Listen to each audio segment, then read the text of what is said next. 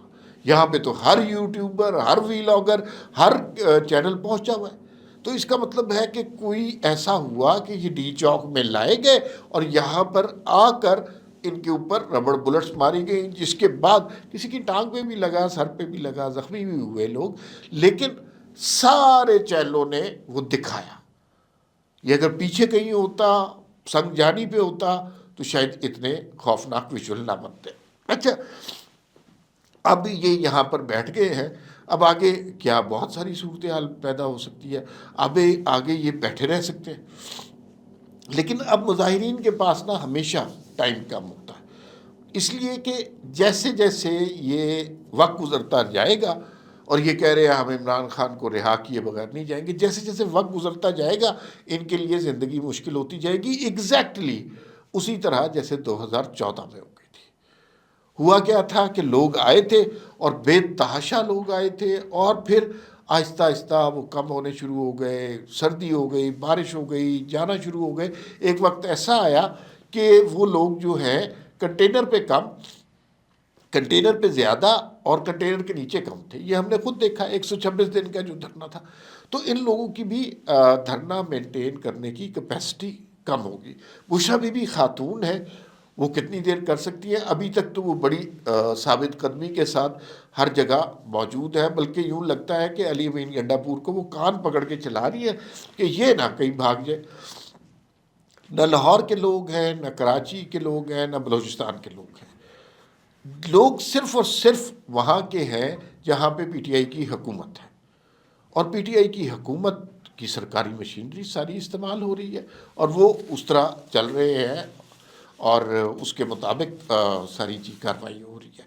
اب بہت سارے سوالات لوگوں کے ذہن میں اٹھتے ہیں کہ محسن نقوی کیا کر رہے ہیں، حکومت کیا کر رہی ہے، ریاست کہاں نظر آ رہی ہے؟ تو محسن نقوی صرف اور صرف دھمکیاں دینے پہ ہے، انہوں نے کچھ بھی نہیں کیا، اور یہاں پر حالات خراب ہو گئے ہیں، اور وہ ڈی چوک پر پہنچ گئے، اور محسن نقوی نے کہا تھا وہ ڈی چوک تک نہیں پہنچیں گے۔ وہ ڈی چوک تک بیٹھے ہوئے وہاں پر 18 سے 20 ہزار افراد بیٹھے ہوئے ایک زندہ حقیقت ہے۔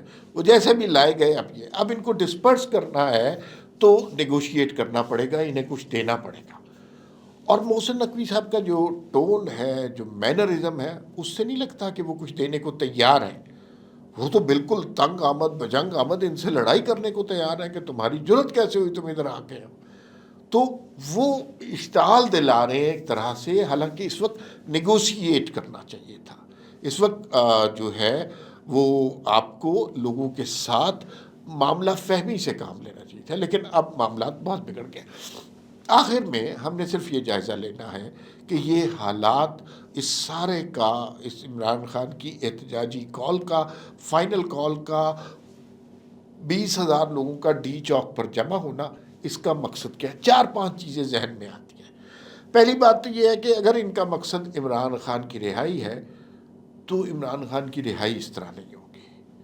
اگر حکومت ختم ہو جائے، ریاست ختم ہو جائے، خدا نخواستہ پولیس ختم ہو جائے، اسٹیبلشمنٹ ختم ہو جائے، تب شاید ہو جائے، لیکن اس کے بغیر 18-20 ہزار آدمی عمران خان کو رہا نہیں کروا سکتے۔ لہٰذا یہ انہیں بھی پتہ ہے، تو ان کے مقاصد کچھ اور ہیں۔ کچھ لوگ کہتے ہیں کہ یہ ایک انٹرنیشنل سازش ہے، جس میں کچھ حقیقت اس طرح بھی ہو سکتی ہے کہ جیسے آپ دیکھیے کہ کیا ہوا تھا 2000 جب سے یہ حکومت آئی ہے، کچھ لوگوں نے رنگ دکھانے شروع کر دیا۔